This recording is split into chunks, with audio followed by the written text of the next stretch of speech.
अब next topic हम पढ़ने जा रहे हैं इलेक्ट्रिक एनर्जी। तो इलेक्ट्रिक एनर्जी होते हैं work done with respect to time. Power में हमने पढ़ा था rate of doing work is called power, electric power. और इलेक्ट्रिक एनर्जी मतलब work done with respect to time. Power में हमने पढ़ा था पावर की जो फॉर्मूला होता है work done upon time taken. तो वर्क डन को हम लिख सकते हैं इलेक्ट्रिक एनर्जी, टाइम को हम टाइम से ही डिनोट करेंगे। फिर यहाँ पे एक टर्म आता है हमारा इलेक्ट्रिक एनर्जी का, तो ई होता है E is equal to power into time, work done with respect to time. इसकी यूनिट जो होती है वॉट सेकंड होती है। Electric energy is equal to power into time. अब इसकी यूनिट जो होती है वॉट सेकंड होती है और जो बिगेस्ट यूनिट होती है वो किलोवाट आवर होती है, kilowatt hour. Power is equal, electric energy is equal to power into time.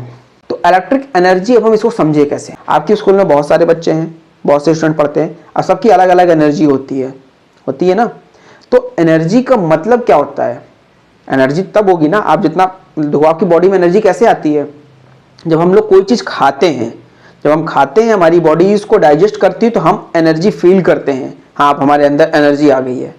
थके रहते हो आप पानी पीते हो या तो कोई ऐसे ड्रिंक ही पीते हो जिससे एनर्जी ड्रिंक, इंस्टेंट एनर्जी आती है, तो आप लगता है हाँ अब मुझे एनर्जी आ गई। तो एनर्जी मतलब आप एनर्जी आ गई, आपने खाना खा लिया, अब आप काम करोगे। जब आप काम करोगे तो work done with respect to time, आप अपने कितना काम और कितने देर तक किया ये डिसाइड करती है आपकी एनर्जी। कोई पतला दुबला लड़का होगा तो वो किसी काम को बहुत कम टाइम तक कर पाएगा। कोई हेल्दी आदमी होगा, कोई हेल्दी स्टूडेंट होगा तो वो उस काम को बहुत देर तक कर पाएगा। तो वही उसकी एनर्जी डिफाइन करती है। पावर यहाँ अलग टर्म है, एनर्जी अलग टर्म है, तो इसको समझ गए होगे। तो electrical energy work done with respect to time है। पावर में हम लिखते थे वर्क डन अपॉन टाइम। चलो यहाँ रिवाइज करते हैं। पावर की यूनिट क्या होती थी?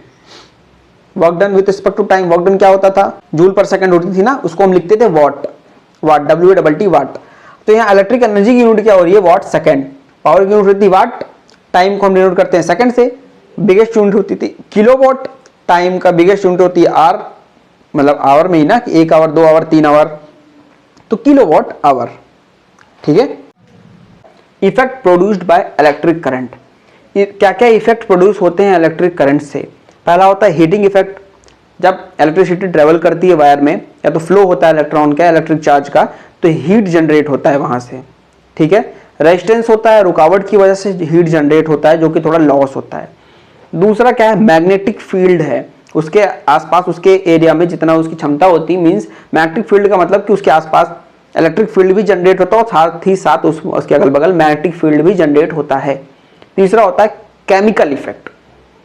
ये 3 टाइप के इफेक्ट जो कि जनरेट होते हैं, आपके सिलेबस में लिखा हुआ है। यहां से ये आपका इलेक्ट्रिक एनर्जी भी खत्म हो गया। अब हम धीरे धीरे हमने सारे टॉपिक्स खत्म कर लिए, अब सिर्फ heating effects of electric current बचा हुआ है। इसके बाद आपका पूरा इलेक्ट्रिसिटी का चैप्टर यहाँ पे खत्म हो गया विथ रिवीजन विथ ट्रिक्स कि आपको कैसे वहां करना है, एग्जाम में कैसे लिखना है, क्या याद रखना है क्या नहीं। आपको भूलना बिल्कुल भी नहीं है, एक एक स्टेप को अच्छे से रिवाइज कर लेना और वीडियो को दोबारा देख लेना अगर समझ नहीं आता है तो।